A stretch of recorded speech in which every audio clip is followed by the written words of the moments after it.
আমাদের ট্রাফিক সচেতনতা সপ্তাহ 2025।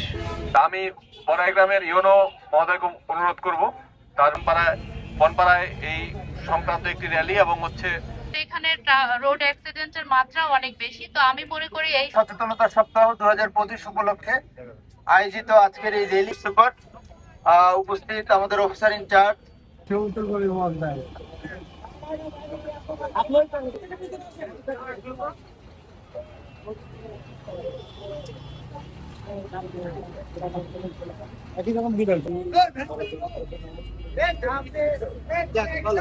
ঠিক আছে।